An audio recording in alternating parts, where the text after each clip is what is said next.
Hi, this is Dr. G, and we're going to begin our discussion of culture in this week's module. But before we do that, I want us to go back just briefly and touch on this idea of exactly what multicultural education is. Um, Last week, hopefully you made it through the videos and through the lessons with and came out with some idea of what multicultural education actually means. We know that the multicultural part has to do with having a variety of cultures, and that the education imparts our idea imparts some sort of information relation that we're doing within our teaching. We learned that multicultural education could be traced back to the civil rights movement, and during that time that the curriculum, more curriculum activities and more curriculum was designed to add existing studies into diverse cultures that had not been in the curriculum previously.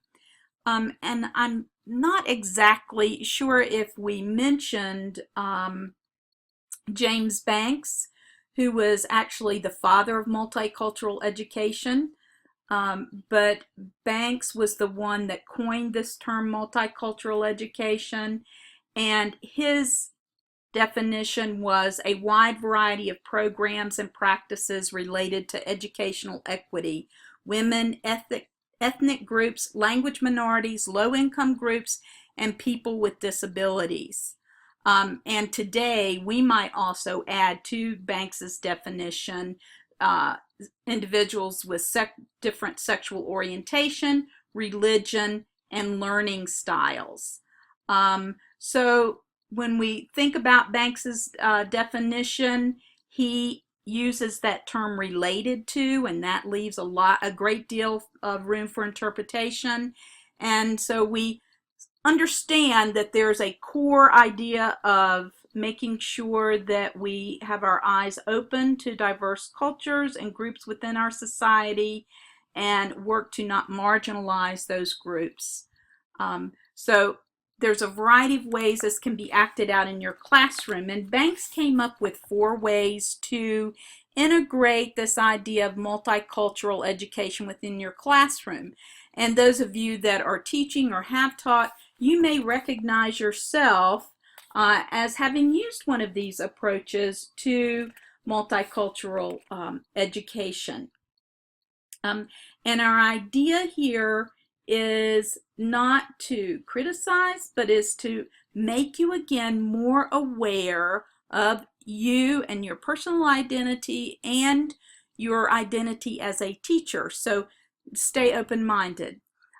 Teachers that use the contributions approach tend to be teachers that make reference to cultures, and in terms of like their popular heroes, holidays, foods, or costumes. Oftentimes these are activities in our classrooms where you have special festivals or performances or celebrations. The next approach that some teachers use, and you're going to see just a little difference with each of these approaches, sort of like a continuum moving toward being a truly multicultural teacher. In the next approach, the additive approach, this is where you might use literature from other cultures. Teach themes might be added to the curriculum.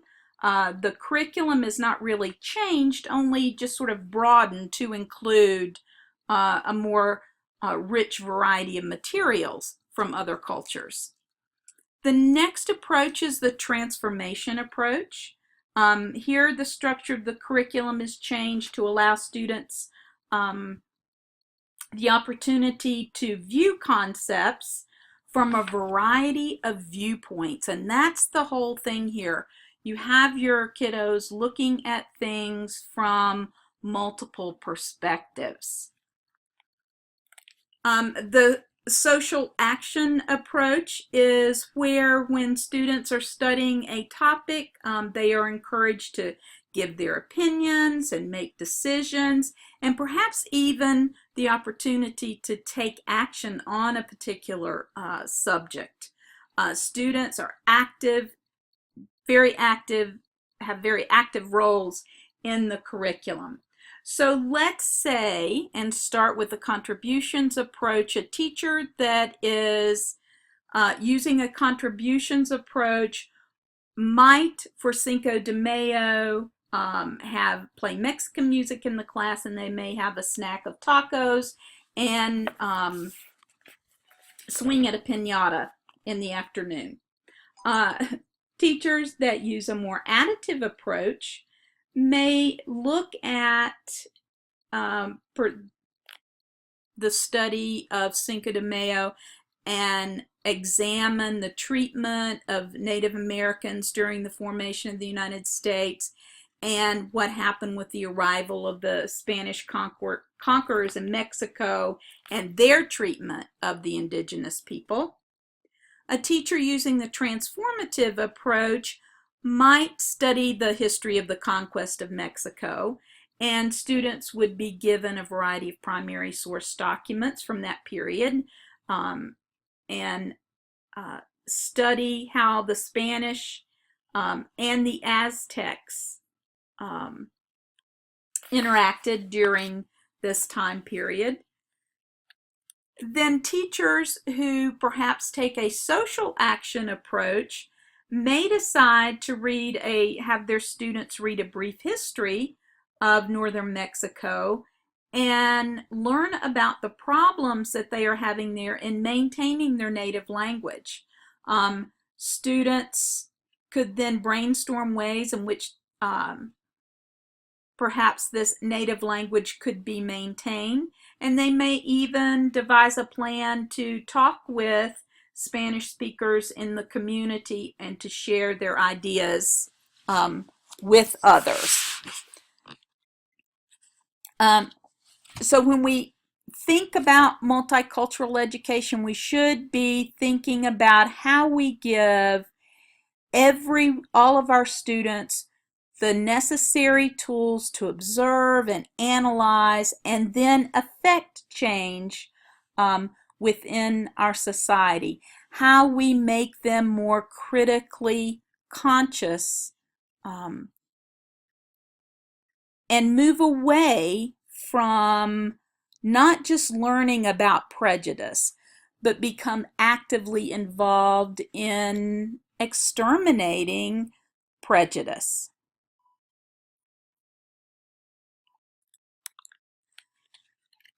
So the topic for this week is exploring just a little bit more this idea of culture and exactly what culture is.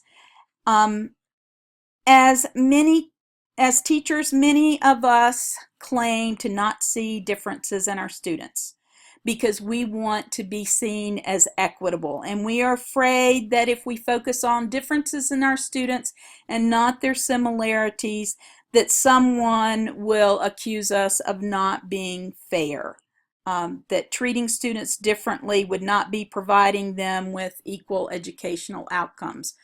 But we know that our students are different, and we have to be able to recognize this, and we also have to be able to recognize the fact that whether we do it consciously or not, okay, we do in some way treat each of our students differently. So it's very important that we begin to look at ourselves as educators and human beings, and think about when we enter our classroom, is it possible to leave our ethnicity, our gender, and our life experiences at the door? Now I'm just going to leave that question out there. And with that question in mind, this becomes why it is so critical for us to sort of get in touch with our own identities and where we're from.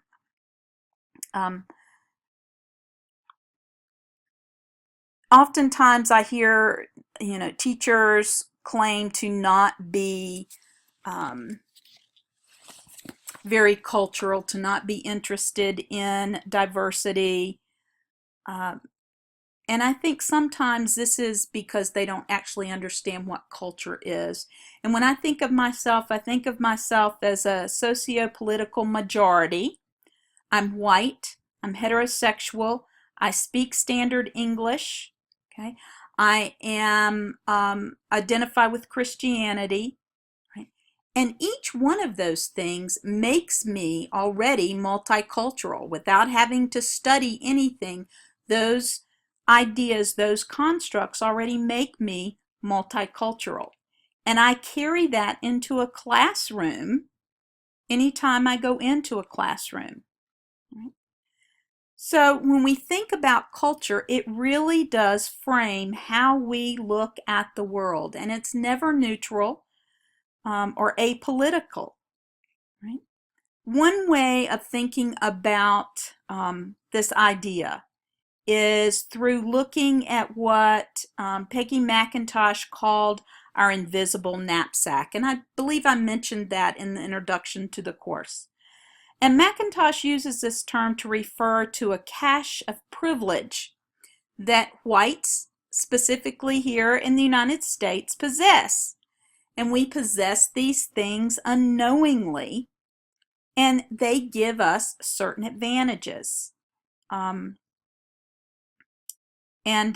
we're going to talk about these and that idea of our beliefs, our ideas, our tastes, and our dispositions that all of us carry with us through our lives. And these things tend to be culturally grounded. And we have to know what is within our own knapsack to help us understand and view our students and how we interact them, how we teach them, and how we relate to them. So again, our goal through this course is going to be unpacking this knapsack.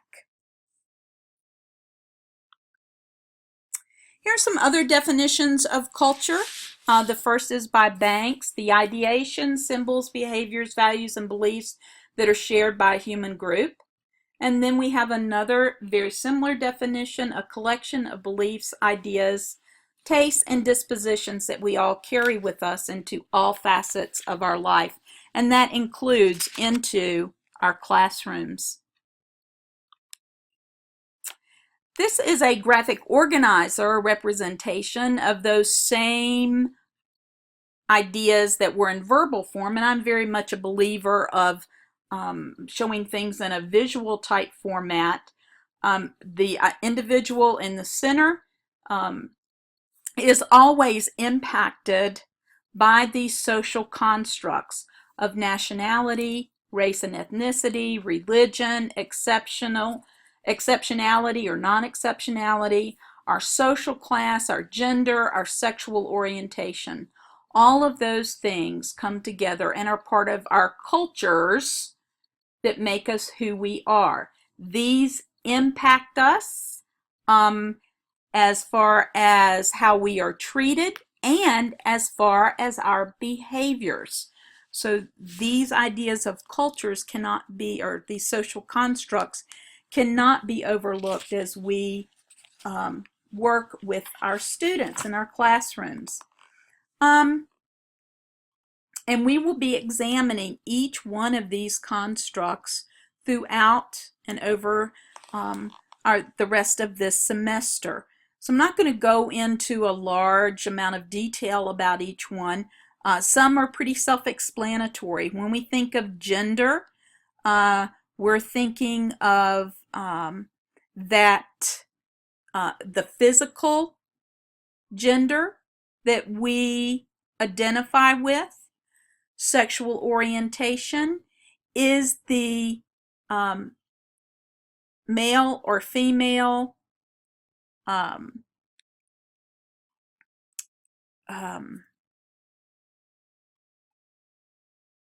identity that that we relate to, not our physical being, not having the parts, of a particular gender, but who we relate to as far as in a sexual way. Nationality, I think, is pretty self-explanatory. Race and ethnicity. Race is generally determined by physical characteristics. Sometimes different races have similar characteristics, and other times characteristics are very easy to discern. Social class is another term that is sometimes hard to define, especially here in the United States, because social class includes socioeconomic status, it includes lifestyle, it includes level of income, it includes occupation. All of those things are tied in to social class.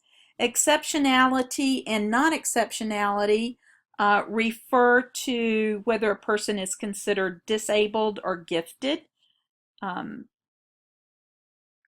then one that is not on here that I think should be added, and I mentioned earlier, would be that idea of language. And especially now, the immigration or the number of English language learners within our schools is increasing every day.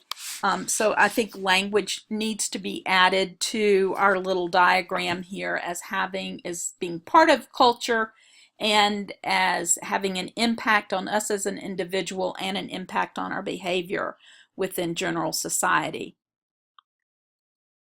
Some terms that you will probably encounter as you are reading are the terms visible or explicit cultures and invisible or implicit cultures. Visible cultures include the things that you can actually see. When someone walks in the room, you make a judgment based on their language, perhaps what foods that they are eating, how they are dressed, and specific habits. These are very concrete aspects of a culture that are generally taught and learned, and they're visible to others. The invisible or the implicit culture, however, are aspects of a culture that are implicit, that include mannerisms, that include beliefs and ideas and superstitions. And some examples of invisible or implicit culture is tardiness, manners, greetings, and you have a short video that you're going to be watching about 10 things that Americans do in foreign countries that can cause problems. And these particular things that are discussed in this video have to do with things that would be considered part of the invisible culture. And one thing that I can remember is that in Greece, if you're invited to a dinner party, you do not show up on time. You need to show up about an hour late. If you show up on time, that implication is that you are greedy. So you will be learning about several more of these ideas about of implicit cultures. Other terms that you may run across in your readings are the macro culture and microculture.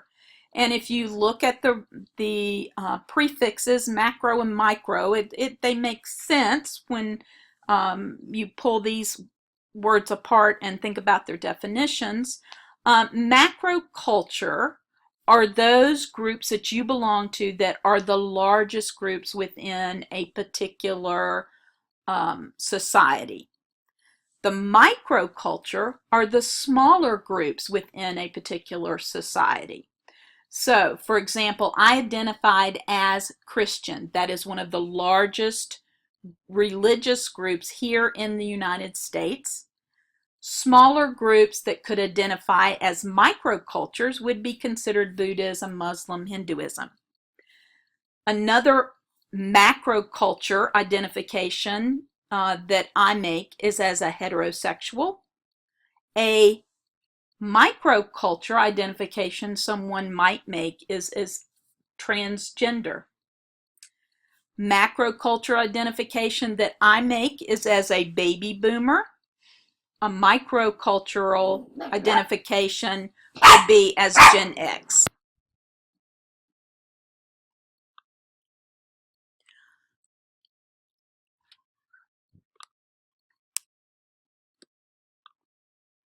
And I apologize for that little break there. A term that you may encounter in your readings is ethnocentric, or and this particular term refers to individuals that only recognize their culture or recognize their culture as being the best and does not accept ideas or constructs from other cultures. And when we think about multicultural education, and for as long as it's been around, there's still this idea of student and teacher identity and the issues of power that surround it aren't really talked about by teachers.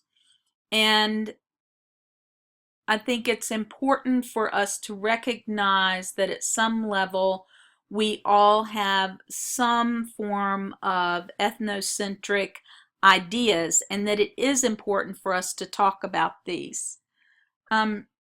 Questions about race and religion and language and sexual orientation are often avoided within our classrooms because we don't feel comfortable talking about them. And sometimes that's because we feel like our ideas of how society or our own cultural identities influence what we're teaching. So I think that one way that we might think about how we rely on our past experiences and our own belief systems, how they play an important role in the way we handle certain situations or react to certain individuals, is just to think about this particular situations that arises in classrooms all across the country every day. And this is a way culture impacts our classrooms. Because as a teacher here in the United States, you may have, I know that at times I have definitely done this, I have told students to look at me when I'm talking, and then I might even tell them, I need you to look me in the eye. And usually for some students, this could be culturally biased. We think that it's good manners, and that's just part of who we are. However, in many world cultures, children are prohibited from looking at their elders in the eye. It's considered bad manners to do so. So without realizing it, we if we're talking to a child from a culture, different culture, we've actually are engaging in a cultural class, right? However, generally in the United States, the teacher is the holder of the power and the student is the subordinate. And in this relationship, the teacher by default is right and the student is wrong. So this is an example of how the culture of the teacher and what the teacher considers to be polite is considered correct. And since that is the dominant culture perpetuated daily, that's how the role of identity and power play within our classroom begins to be molded and set. I want you to become culturally competent. I want you at the end of this semester to be an individual who welcomes learning opportunities within their classroom, who believes, who has beliefs and actions that you put a very high value on diversity. Individuals who are able to quickly identify a situation that are influenced by cultures. Individuals who have resources for understanding culture. Individuals who have the ability to build on what you know in order to make changes, and individuals who are willing to take leadership roles in addressing cultural bias when they see it. And with that, I want to leave you with Chaim Ganot's comment on power in the classroom. I have come to a frightening conclusion. I am the decisive element in the classroom. It is my personal approach that creates the climate. It is my daily mood that makes the weather. As a teacher, I possess tremendous power to make a child's life miserable or joyous. I can be a tool of torture or an instrument of inspiration. I can humiliate or humor, hurt or heal. In all situations, it is my response that decides whether a crisis will be escalated or de-escalated and a child humanized or dehumanized. Our invisible knapsacks, filled with cultural information, experiences, and beliefs, influence when and how and toward whom we are going to wield our power.